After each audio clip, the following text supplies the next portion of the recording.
पढ़े लिखे लोगों ने धोखा दिया, इसको थोड़ा समझना है कि बाबा साहब आम्बेडकर ने schedule caste, schedule tribe, backward classes के जो पढ़े लिखे लोग हैं उनके बारे में ऐसा क्यों कहा। 1916 से लेकर 1956 तक 40 साल तक बाबा साहब आम्बेडकर ने अपना आंदोलन चलाया। इसमें सबसे पहले 1918 को कॉन्स्टिट्यूशनल रिफॉर्म्स के तहत, संवैधानिक सुधार के तहत, जब अंग्रेजों ने साउथ बरो कमेटी बनाई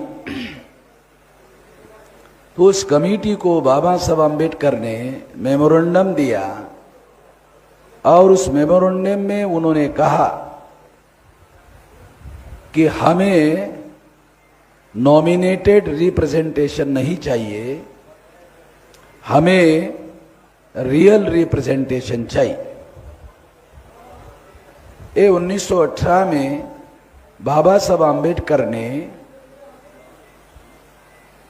रिटर्न में जो मेमोरेंडम दिया साउथ बरो कमेटी को, उसमें ये लिखा हुआ है।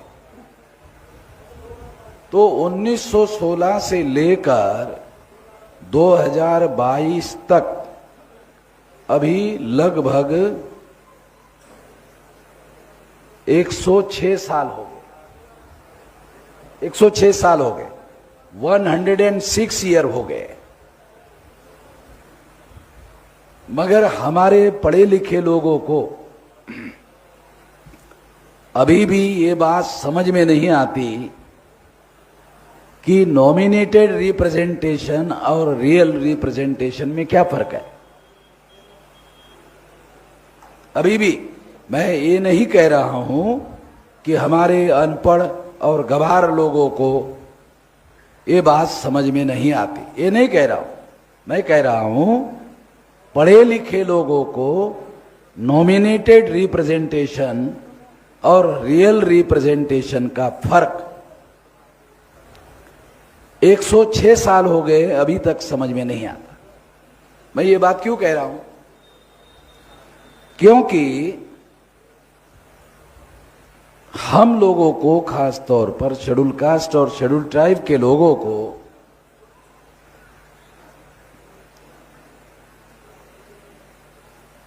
आर्टिकल 330 और 332 के तहत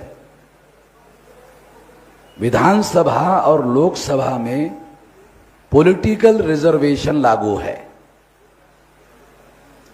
इसके तहत 131 मेंबर पार्लियामेंट शेड्यूल कास्ट और शेड्यूल ट्राइब के चुनकर जाते हैं। बहुत सारे पढ़े लिखे लोगों को ये मालूम भी नहीं होगा कि 131 मेंबर पार्लियामेंट 22.5% शेड्यूल कास्ट और शेड्यूल ट्राइब के मेंबर पार्लियामेंट और लगभग 1000 के आसपास, 1000 के आसपास विधानसभा में एमएलए चुनकर जाते हैं, यानी सांसद और विधायक चुनकर जाते हैं। ये सांसद और विधायक जॉइंट इलेक्टोरेट में चुनकर जाते हैं और ये जो जॉइंट इलेक्टोरेट है, ये जॉइंट इलेक्टोरेट नॉमिनेटेड रिप्रेजेंटेशन है। मगर हमारे लोग इस नॉमिनेटेड रिप्रेजेंटेशन का विरोध करते हुए कहीं दिखाई नहीं देते। 131 मेंबर पार्लियामेंट है शेड्यूल कास्ट शेड्यूल ट्राइब के और 1000 के लगभग विधायक है, एमएलए। ये सारे के सारे नॉमिनेटेड रिप्रेजेंटेशन है, रियल रिप्रेजेंटेशन नहीं है। बाबा साहब आम्बेडकर ने what Gandhi and Congress have done to untouchable, Gandhi and Emancipation of Untouchable, States and Minorities, ये 3 ग्रंथ लिखे। उसमें लिखा कि ये जो पूना पैक्ट है, इसने दलाल और भड़वे पैदा किए। ये बाबा साहब का लिखा हुआ है कि पूना पैक्ट ने शेड्यूल कास्ट और शेड्यूल ट्राइब में, यानी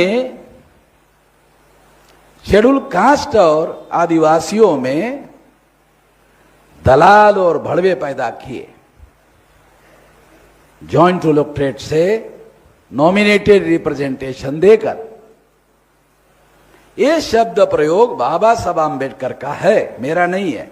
उन्होंने लिख के रखा, ये जॉइंट इलेक्टोरेट से नॉमिनेटेड रिप्रेजेंटेशन आया और नॉमिनेटेड रिप्रेजेंटेशन ने शेड्यूल कास्ट और शेड्यूल ट्राइब में दलाल और भड़वे पैदा किए। दलाल भड़वे समझते हो ना? है दलाल भड़वे समझ में आता ना? चलो ठीक है, थोड़ा बहुत समझ में आना चाहिए, ज्यादा समझ में आएगा लगता नहीं है, थोड़ा बहुत समझ में आना चाहिए। दलाल और भड़वे पैदा किए, ऐसा बाबा साहब आम्बेडकर ने लिखा। तो बाबा साहब आम्बेडकर ऐसा सोचते थे कि इससे दलाल और भड़वे पैदा हो जाएंगे। उन्होंने ये नहीं सोचा था कि पिछवाड़ा धोने वाला भी एमएलए पैदा हो जाएगा, ये नहीं सोचा था। यानी पतन होगा, इस सिस्टम से पतन होगा, मगर इतना पतन होगा कि साला पिछवाड़ा धोने वाला ये आदमी तैयार हो जाएगा, ये उन्होंने नहीं सोचा था। तो इस तरह से बाबा साहब आम्बेडकर ने जो रियल रिप्रेजेंटेशन, नॉमिनेटेड रिप्रेजेंटेशन जो है, वो जानते थे इसका परिणाम क्या होगा, इसलिए उन्होंने नॉमिनेटेड रिप्रेजेंटेशन का विरोध किया और रियल रिप्रेजेंटेशन की मांग की, मगर उनकी बातों को अंग्रेजों ने नहीं माना।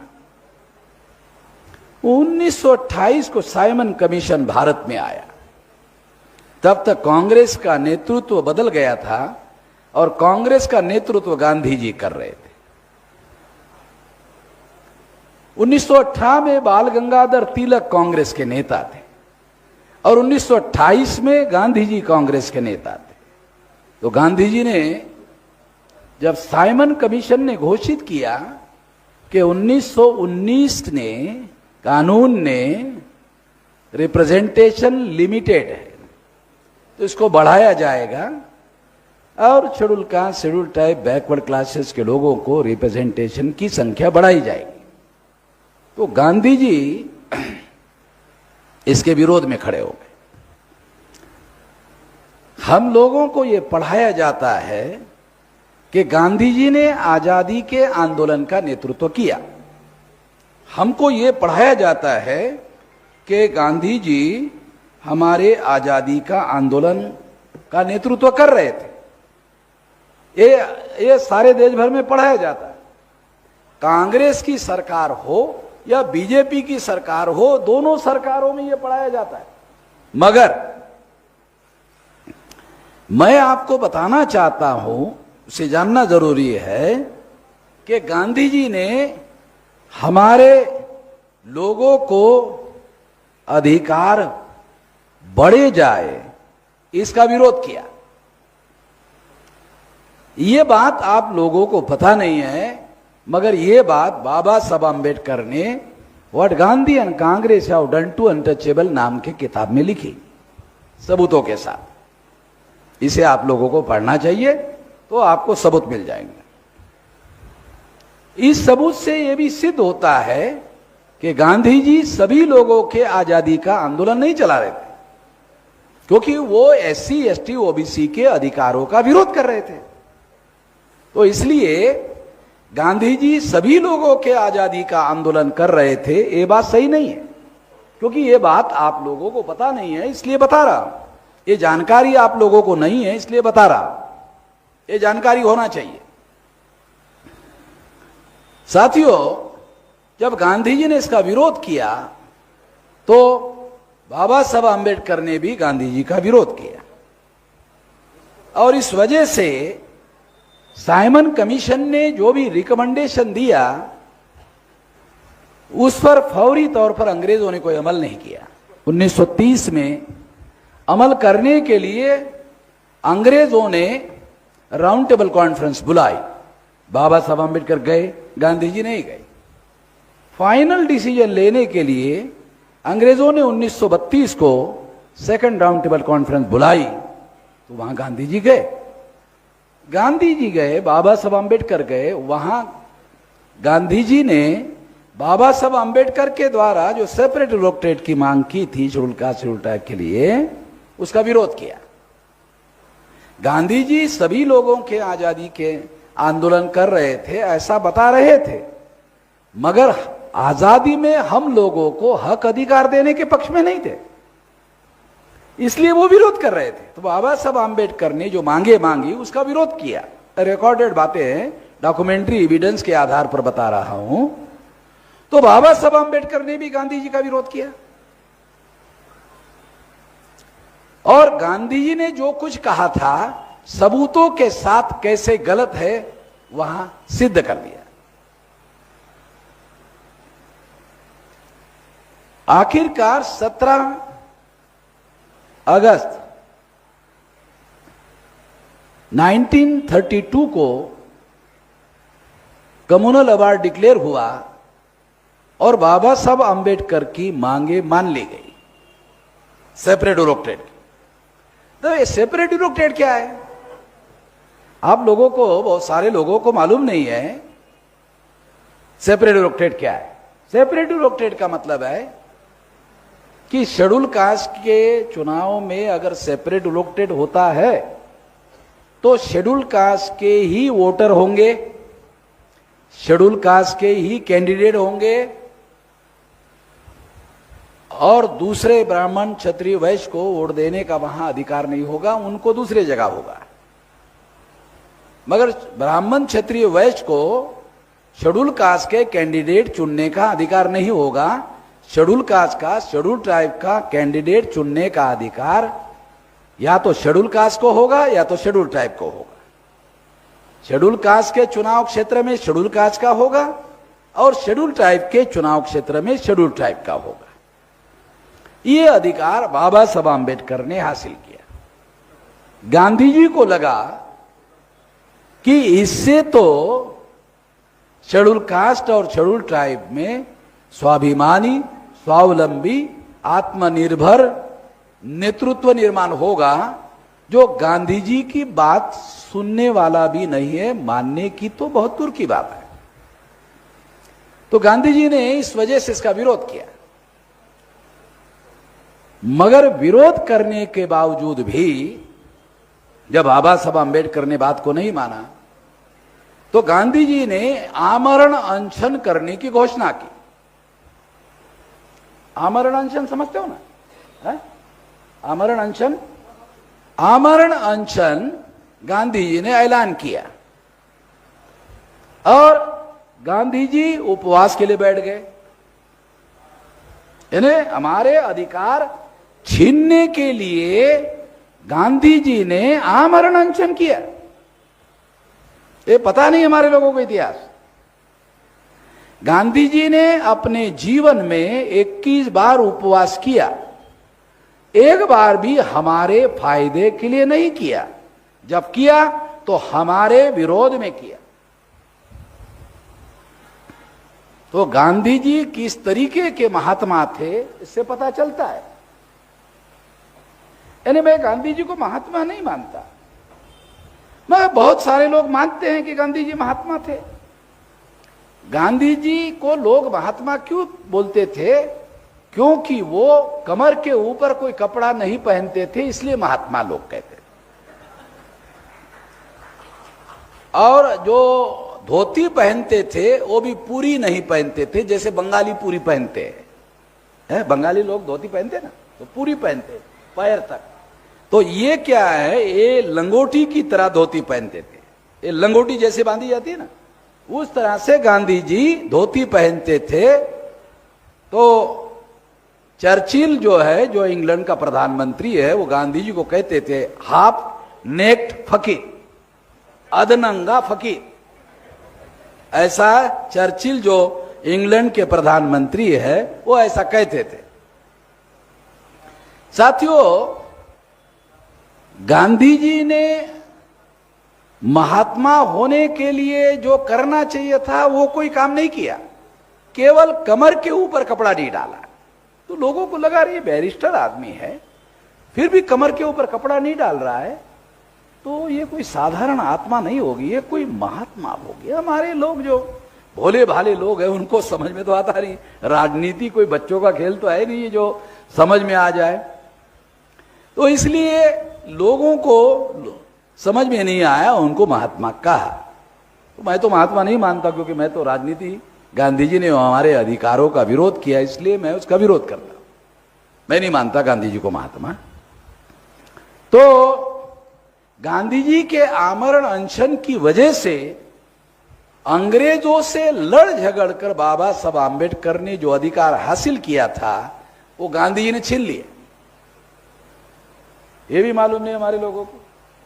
24 सितंबर 1932 को गांधी जी और बाबा साहब आम्बेडकर के बीच में समझौता हुआ और इस समझौते के तहत पूना पैक्ट हुआ और पूना पैक्ट में सेपरेट इलेक्टोरेट खत्म कर दिया गया और ज्वाइंट इलेक्टोरेट लागू कर दिया गया, जिसके तहत हमारे लोगों का रियल रिप्रेजेंटेशन का अधिकार समाप्त हो गया और नॉमिनेटेड रिप्रेजेंटेशन का मामला चालू रहा।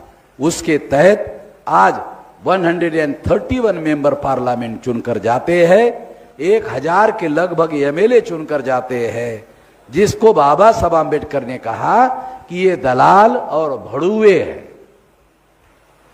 ये दलाल और भड़ुए है। ये बाबा साहब ने कहा, मैं नहीं कह रहा हूं, ये बाबा साहब ने कहा।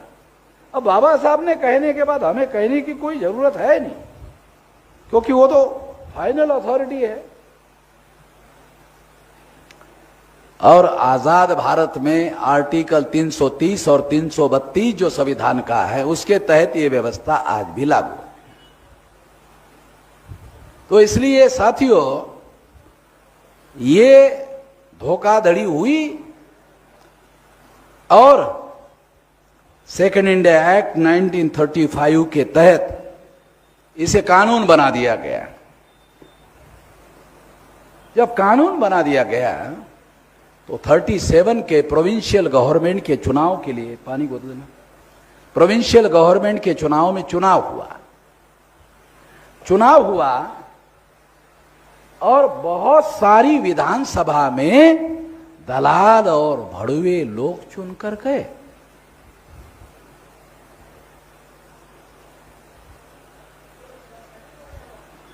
तो बाबा साहब आम्बेडकर को चिंता हुई कि इसी तरह से दलाल और भड़ुए अगर चुन के जाते रहे तो आजाद भारत में schedule caste, schedule tribe, backward classes के लोगों को आजादी नहीं मिलेगी।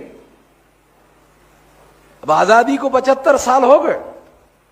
75 साल पूरे होने के पहले राजस्थान के एक स्कूल में एक टीचर ने एक शेड्यूल कास्ट के बच्चों को इतना मारा, इतना मारा, इतना मारा, इतना पीटा कि जान चली गई।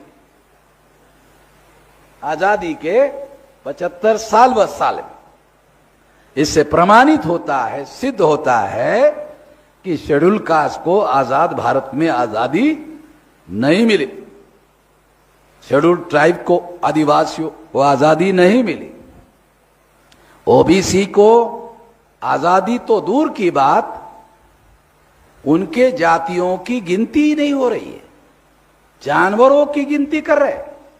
देश का प्रधानमंत्री पिछड़े वर्ग का है, उसने बयान दिया गुजरात के गिर जंगलों में शेरों की संख्या बढ़ गई।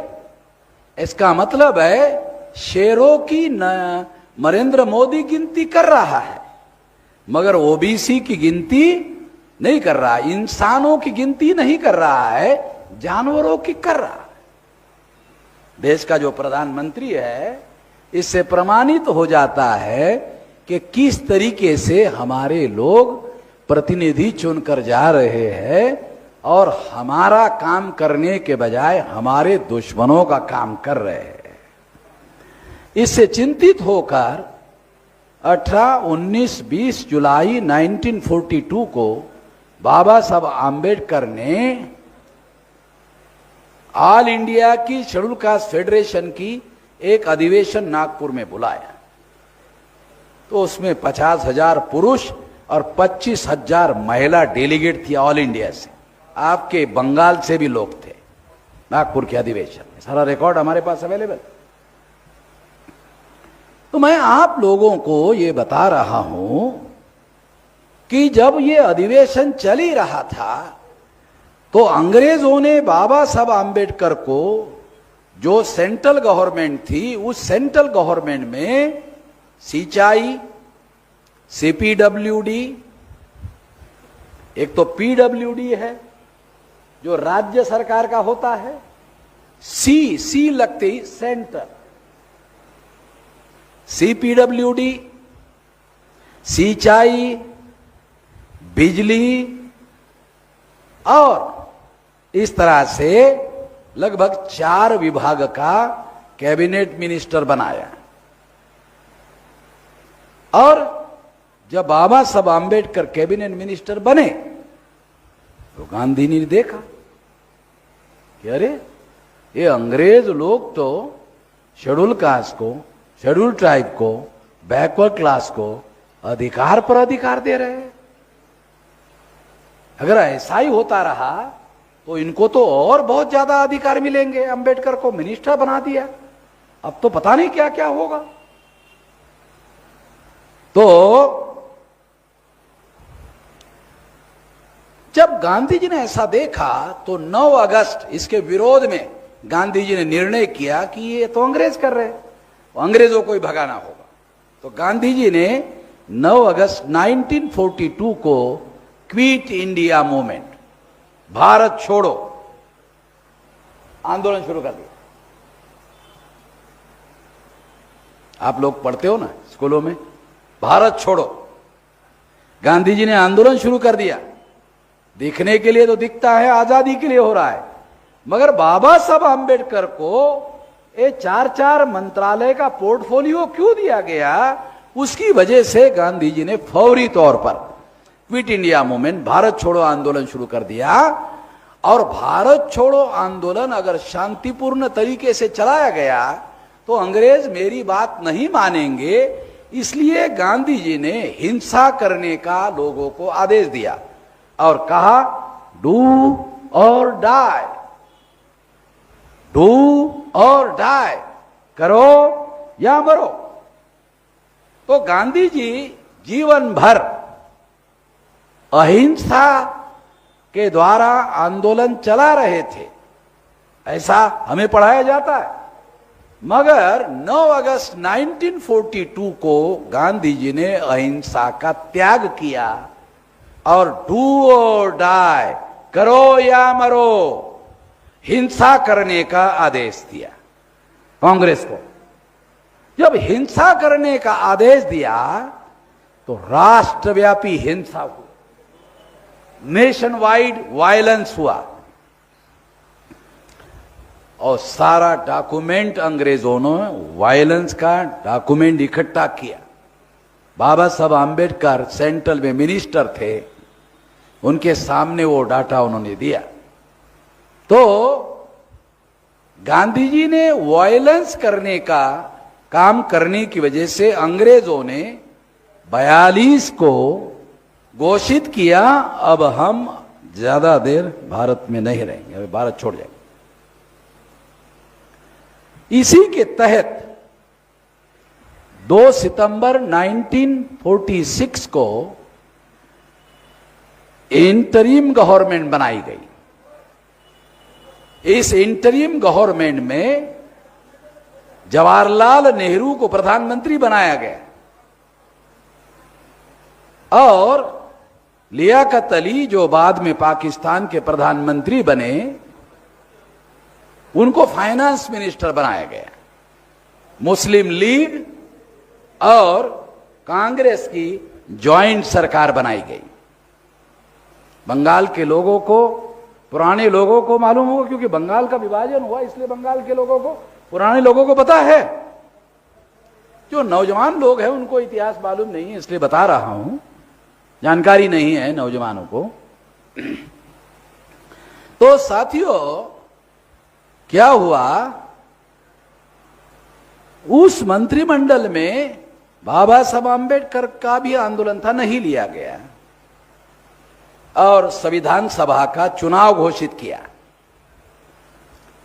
गांधी जी गांधी जी को छोड़ दिया गया अंग्रेजों ने जेल से निकालकर, तो अंग्रेजों ने चुनाव घोषित किया। जब चुनाव घोषित किया तो चुनाव घोषित करने के बाद बंगाल में फजलुल हक नाम का मुस्लिम मुख्यमंत्री, फजलुल हक का नाम सुना होगा, और बैरिस्टर जोगेंद्रनाथ मंडल इस शेड्यूल कास्ट फेडरेशन के प्रांतीय अध्यक्ष थे, और ये ज्वाइंट गवर्नमेंट थी शेड्यूल कास्ट की और मुसलमान। तो फजलुल हक और बैरिस्टर जोगेंद्रनाथ मंडल ने बाबा साहब आम्बेडकर को बंगाल से आकर चुनाव संविधान सभा का लड़ने के लिए कहा। तो बाबा साहब आम्बेडकर बंगाल आए, खुलना, जसोर और बोरीशाल। यहां से बाबा साहब आम्बेडकर को इलेक्टेड एमएलए की 7 वोट पड़े। 4 वोट की जरूरत थी चुनाव जीतने के लिए, पर उनको 7 वोट पड़े। फजलुल हक जो मुख्यमंत्री थे, उन्होंने बाबा साहब आम्बेडकर का समर्थन किया। तो प्रजा कृषक पार्टी के प्रेसिडेंट थे और मुख्यमंत्री थे। साथियों, इस तरह से बाबा साहब आम्बेडकर संविधान सभा पर चुनकर गए। जब बाबा साहब आम्बेडकर संविधान सभा में चुनकर गए और कई राज्यों में मुस्लिम लीग की गवर्नमेंट आ गई, तो जवाहरलाल नेहरू ने बयान दिया कि आजाद भारत में मुसलमान और हिंदू साथ में नहीं रह सकते, तो भारत का विभाजन होना चाहिए।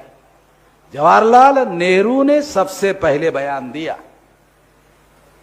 मुसलमानों पर तोहमत लगाई जाती है, मगर यह बयान जवाहरलाल नेहरू ने दिया, और परिणामतः हालात ऐसे पैदा हुए कि भारत का विभाजन हो गया और 14 अगस्त 47 को पाकिस्तान बना।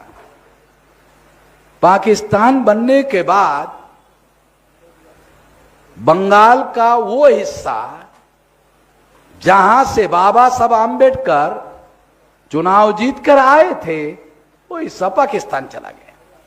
तो बाबा साहब आम्बेडकर की संविधान सभा की सदस्यता पाकिस्तान चलेगी।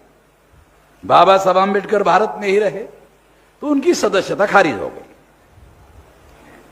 उसके पहले ही बाबा साहब आम्बेडकर को संविधान लिखने की जो ड्राफ्टिंग कमेटी थी, उस ड्राफ्टिंग कमेटी का चेयरमैन बनाया गया। चेयरमैन बनाने के बाद उनको चुनाव जीतकर आना जरूरी था। अब चूंकि ये संविधान सभा के ड्राफ्टिंग कमेटी के चेयरमैन थे, इसलिए शेड्यूल कास्ट फेडरेशन और कांग्रेस ने मिलकर ज्वाइंट चुनाव में बाबा साहब आम्बेडकर बॉम्बे से चुनाव जीतकर गए। बाबा साहब आम्बेडकर ने 395 आर्टिकल का संविधान लिखा, और इस संविधान में 63 आर्टिकल शेड्यूल कास्ट के समर्थन में, शेड्यूल ट्राइब के समर्थन में, ओबीसी के समर्थन में और माइनॉरिटी के समर्थन में 63 आर्टिकल लिखे आउट ऑफ 395। 26 जनवरी 1950 को संविधान लागू हुआ, और इस अधिकार के तहत शेड्यूल कास्ट को अधिकार मिला, शेड्यूल ट्राइब को अधिकार मिला, ओबीसी को अधिकार मिला, माइनॉरिटी को अधिकार मिला।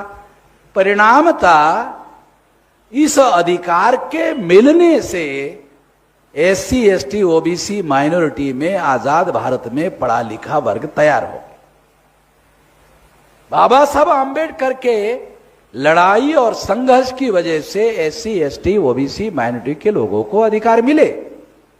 इसलिए बाबा साहब आम्बेडकर ने जब ये कहा कि मुझे पढ़े लिखे लोगों ने धोखा दिया, तो उसका कारण यह था कि वो पढ़े लिखे लोगों से ये उम्मीद करते थे कि उनका जो आंदोलन है वो आंदोलन आगे चलाए। मगर जब उन्होंने देखा कि जो पढ़ा लिखा एजुकेटेड वर्ग है वो आंदोलन चलाने का काम नहीं कर रहा है, आंदोलन के लिए कार्यकर्ता बनने का काम, संगठन बनाने का काम, संगठन को बुद्धि, पैसा, हुनर, समय, श्रम देने का काम पढ़ा लिखा वर्ग कर नहीं रहा है, तो बाबा साहब आंबेडकर दुखी हो गए कि ये पढ़े लिखे लोगों को जो मैंने अधिकार दिए, मेरे संघर्ष की वजह से इनको अधिकार मिले, और ये लोग किसी प्रकार का आंदोलन चलाने में साथ सहयोग नहीं कर रहे। इसलिए बाबा साहब आंबेडकर दुखी होकर कहने लगे कि मुझे पढ़े लिखे लोगों ने धोखा दिया। इसी बात को ध्यान में रखते हुए बामसेफ संगठन बनाया गया, ताकि बामसेफ संगठन जो है backward and minorities communities employees federation, ये संगठन इसलिए बनाया गया ताकि हमारे पुरखों का, ज्योतिराव फुले का, शाहू महाराज का, पेरियार का, बाबा साहब आंबेडकर का आंदोलन आगे बढ़ाने के लिए पढ़े लिखे लोग जिम्मेदारी उठाए। इस जिम्मेदारी का निर्वहन करने के लिए ये बाबा साहब आंबेडकर ने पढ़े लिखे लोगों मुझे धोखा दिया, तो उसी बात को ध्यान में रखते हुए बामसेफ संगठन बनाया ताकि पढ़े लिखे लोग बाबा साहब आंबेडकर के उम्मीदों के अनुसार काम कर सके।